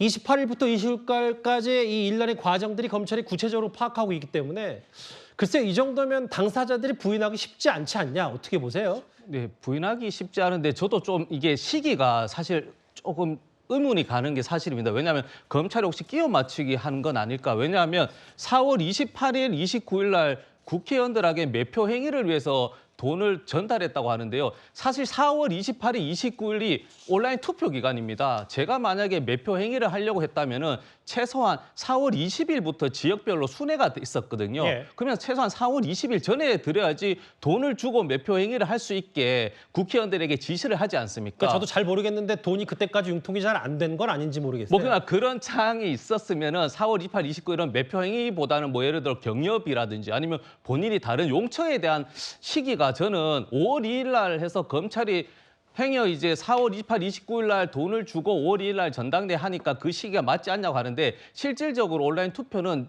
다 국민의힘도 마찬가지지만 1, 2일 차에 바로 참여를 많이 하거든요. 그러면 5월 2일 날 전당대회 그때 온라인 코로나 시기여서 참가자도 100명으로 제한해서 그 시기가 있다면은 무슨 취지인지 알겠습니다. 예, 그래서 저는 검찰이 특정한 시기를 어떻게 보면 그 정확하게 했을 수도 있지만 그 오해했을 수도 있다. 그래서 다시 한번 검찰분들한테 한번 그 당시에 민주당의 전당대회 타임 스케줄하고 실질적으로 국회의원이 만약에 10명이 받았다고 하면 그분들 입장에서는 뭐 송영길 당대표가 직접 전달한 걸로 지금 적시가 되는 거지 않습니까? 알겠습니다. 예. 그래서 이 부분은 다시 한번 검찰에서 확인하고 뭐 그게 좀 오판했다고 하면 다시 돌려서 사실을 다시 설명할 필요도 있다고 생각합니다. 시간을 짜맞춘 거 아니냐는 의혹을 얘기하셨는데 그렇습니다. 네. 뭐 앞으로 일련의 과정 저희가 좀 더 지켜볼 거예요. 뭐 검찰 수사 과정에서 구체적인 정황들이 좀 포착이 된 게 있으니까.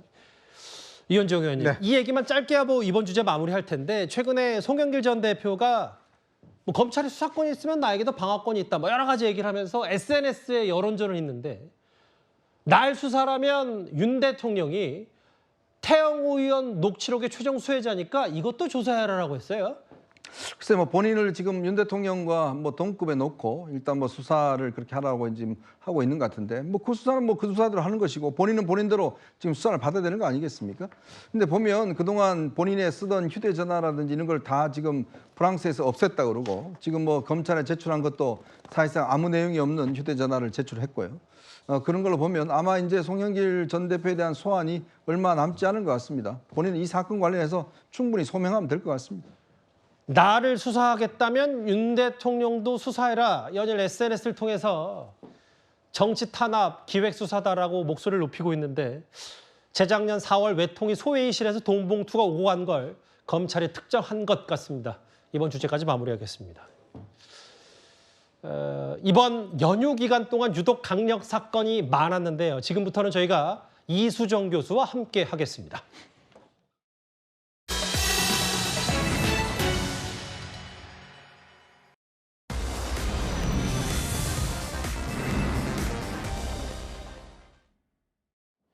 바로 6위로 가보겠습니다. 서울의 한 아파트 지하 주차장 물탱크에서 70대 남성이 숨진 채 발견이 됐습니다. 그런데 좀 용의자가 특정이 됐는데 꽤 충격적입니다.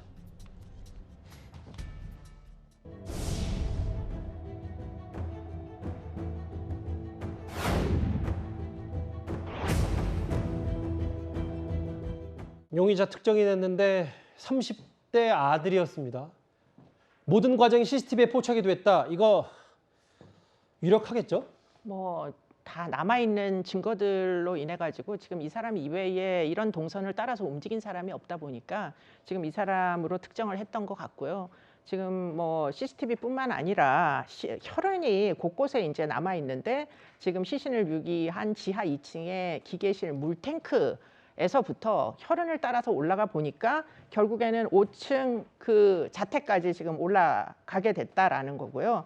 그리고는 지금 자택에서 범행 도구로 추정되는 흉기까지 지금 발견이 된 상황이라서 지금 뭐 논쟁의 여지 없이 지금 이 사람이 범인일 개연성이 굉장히 높은데 문제는 당사자가 지금 부인을 하고 있다는 거예요. 그러니까 왜 죽였는지조차 얘기도 안 하고 실제로 네. 범행 일체를 부인하고 있다. 그렇습니다. 누군가가 자신의 아버지를 유인해다가 사망에 이르게 했다 이런 주장이고요. 그러다 보니까 지금 동기조차 지금 파악을 못하고 있는 상황입니다. 근데 새롭게 알려진 거는 아들이 범행을 하기 전에 CCTV를 청테이프로 가리려고 했다라는 것도 좀 새롭게 알려졌어요? 네, 뭐 그런 얘기는 무슨 얘기냐. 결국은 지금 이 건물에 본인이 오랫동안 살고 있다 보니까 이 지리감이 있거든요. 어느 위치에 CCTV가 있는지 시신을 유기하는데 어느 CCTV에 본인의 모습이 이제 찍힐 가능성이 있는지 너무 잘 알고 있기 때문에 지금 테이프로 지금 CCTV를 가리려 했던 시도조차도 지금 영상에 녹화되어 있는 그런 상황입니다.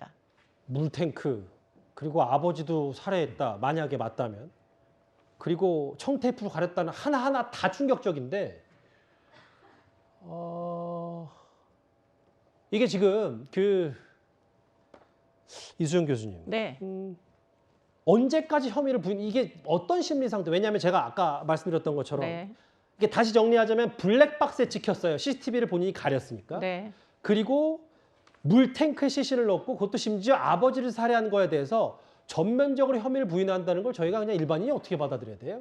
그러니까 일반적으로 이제 처음에는 범행을 부인하더라도 증거를 들이대면 특히 이제 혈흔이 묻은 뭐 흉기랄지 이런 거를 들이대면 보통 합리적인 사고를 하는 사람은 자백이라는 걸 합니다. 일반적으로. 그리고는 동기 부분을 털어놓죠. 왜냐하면 그렇게 해야 나중에 재판을 받을 때 본인에게 조금이라도 유리할 거다. 이런 추론은 합리적이라면 할 수 있는데요. 그런데 문제는 지금 무조건 부인을 하고 있다. 이렇게 이야기를 하고 있어서 이 사람이 도대체 어떤 정신 상태인지 지금 경찰에서는 의료 기록도 다 확인을 해보겠다. 이렇게 이제 발표를 하고 있고요. 뭐 의료 기록뿐만 아니라 금전 관계나 또는 뭐 보험 가입 여부나 이런 것들 다 확인해야 될 것으로 보입니다.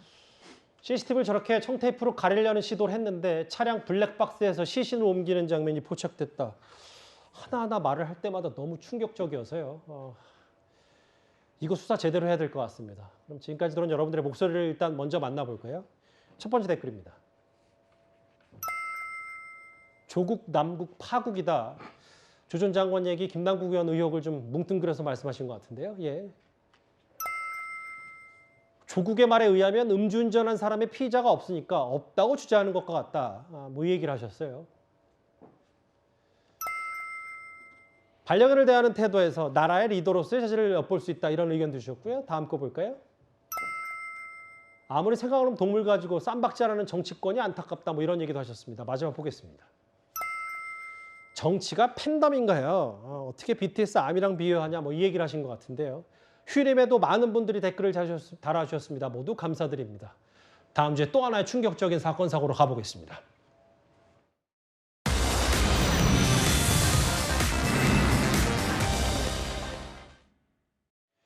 자신을 경찰에 신고했다는 이유로 사귀었던 여성을 살해한 30대 남성 결국 구속이 됐는데요.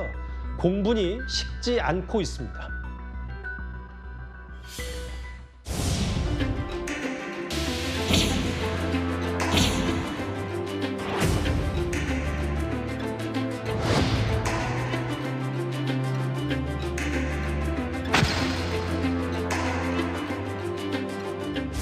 데이트 폭력 신고 때문에 혹시 보복하셨을까요? 맞는 것 같아요. 범행 왜 저지르셨습니까? 고발해야겠어요. 죄송합니다. 피해자 가족들한테 미안한 마음은 안 드세요? 평생 제재 좀 해주세요.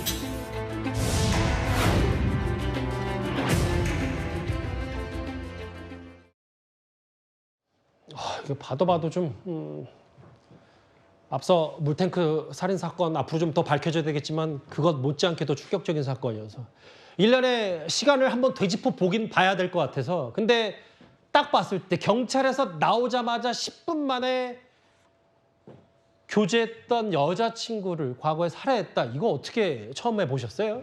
뭐 이런 사건이 요즘 워낙 많아가지고 또 이제 이런 사건이 일어났나 하고 보니까 이 사건은 좀 눈여겨서 이제 봐야 될 부분이 많은 게 사실은 그 사이에 여러 가지가 입법이 됐습니다. 스토킹 처벌법도 입법이 됐고 또 가정폭력 처벌법에도 임시조치 등이 강화가 됐는데 그럼에도 불구하고 지금 경찰에 신고를 하면 피해자 입장에서 보면 나를 좀 지켜주세요 하니까 신고를 하는 건데 그런데 경찰에 신고를 하고는 결국 이제 조사를 받고 나와서 기껏 10분 만에 살해되기에 이르다 보니 사실은 이게 도대체가 뭐 경찰에 신고를 해도 뭐 무슨 대안이 없구나 이런 이제 무력감을 들게 하는 사건이다 이렇게 보입니다. 범인은 나온 지 1시간 만에 살해를 했고 그러니까 피해자로서는 경찰에서 나오지 10분 만에 살해를 당한 셈이 됐는데 근데 저는 이 피의자 30대 남성의 말이 가장 충격적이었던 게 다음 화면을 좀 볼까요?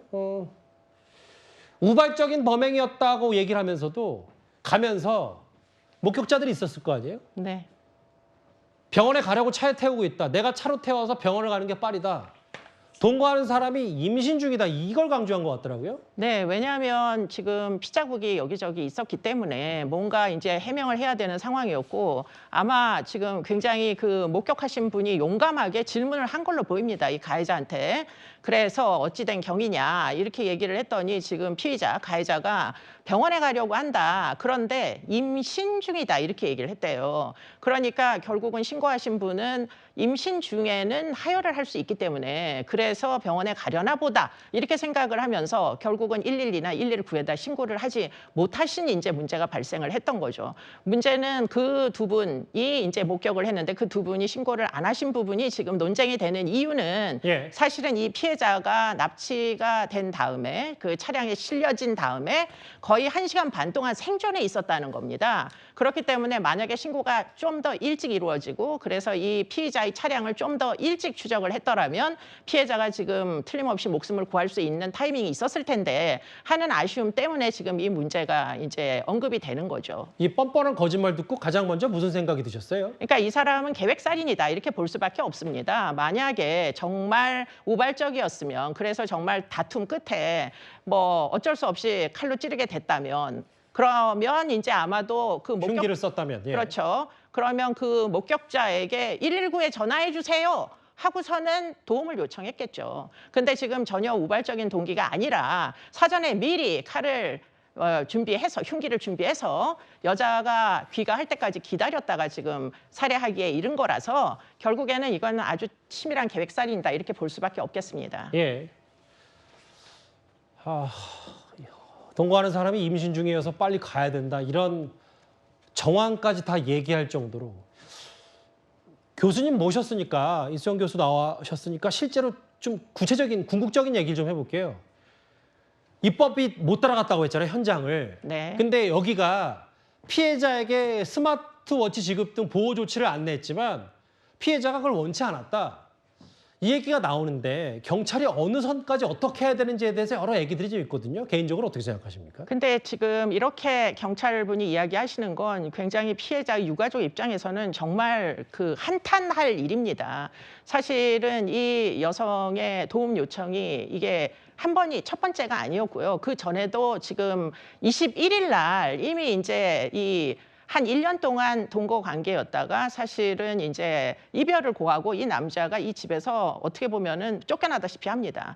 그래서 결국에는 이 남자의 이제 그 본거지인 파주로 돌아갔어야 되는데 문제는 이 파주로 이 남자가 돌아간 게 아니고 이 여성 주변에서 얼쩡거리면서 계속 이제 PC방을 전전하면서 이 여자를 만날 타이밍을 노리다가 그러니까 경찰이 피해자가 신고를 한 거겠죠. 그렇죠? 그렇죠. 그러다가 이제 1차적인 폭행이 일어나서 신고를 하게 된 건데 문제는 지금 임시조치로 피해자를 보호할 수 있는 법률은 우리나라에 3개가 있어요. 예. 하나는 가정폭력처벌법, 아동학대처벌법, 그리고는 다른 하나가 스토킹처벌법입니다.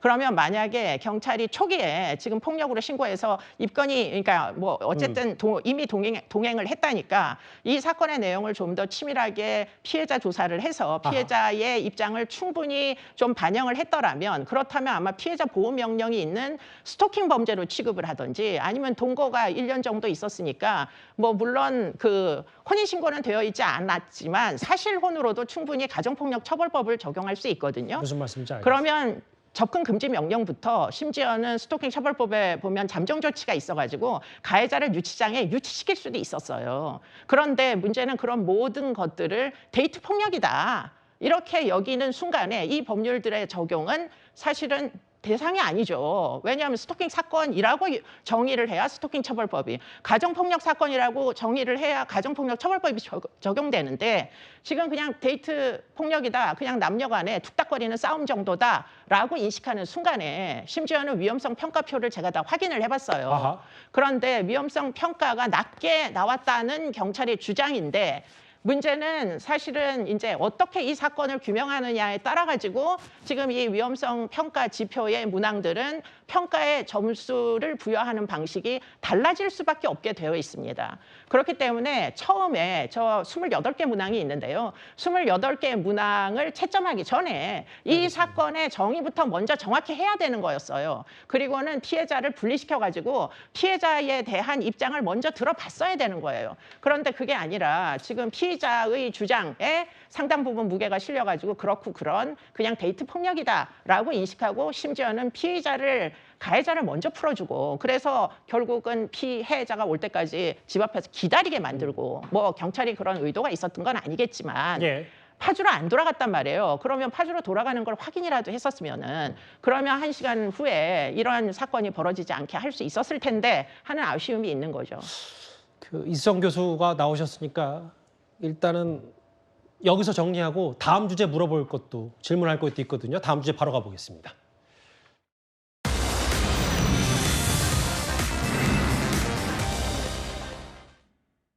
다시 생각해도 아찔한 이 장면. 200m 상공에서 비행기 출입문을 연 30대 남성이 결국 구속이 됐는데 그 남성 얘기를 짧게 한번 해보겠습니다. 이수정 교수님. 네. 빨리 내리고 싶어서 비상문을 열었다. 기내에 있던 아이들에게 정말 죄송하다. 이 말 어떻게 들으셨습니까? 글쎄 굉장히 좀 앞뒤가 맞지 않는 뭐 모순된 발언이다. 아이들한테 죄송할 일이었으면 애당초에 저렇게 비상문을 열지 않았으면 될 일을 저렇게 이제 비상문을 열었는데 문제는 이 비상문을 대체 왜 도착 전에 열었느냐가 지금 충분히 설명이 안 되는, 해명이 안 되는 이 대목이 이제 문제로 보입니다. 이 사람의 주장은 너무 불안이 심해서 그래서 어떻게든 내리려고 했다는 건데 문제는 이 이 사람을 목격한 스튜어디스나 그 옆에 앉아 있었던 분이나 진술이 약간 달라요. 지금 그 피해자가 하는 주장에 비하여. 그렇기 때문에 그런 것들은 지금 경찰에서 좀 더 이 범행 동기에 대해서 알겠습니다. 자세히 물어봐야 될 것으로 보입니다. 웃음까지 지었다는 얘기까지 있어서요. 이 아시아나 대구공항 얘기도 좀 앞으로 지켜봐야 될 것 같습니다. 휠 뉴스 탑10 준비한 소식은 여기까지입니다. 곧바로 뉴스에이도 이어지니까요. 많은 시청 바랍니다. 여러분 고맙습니다.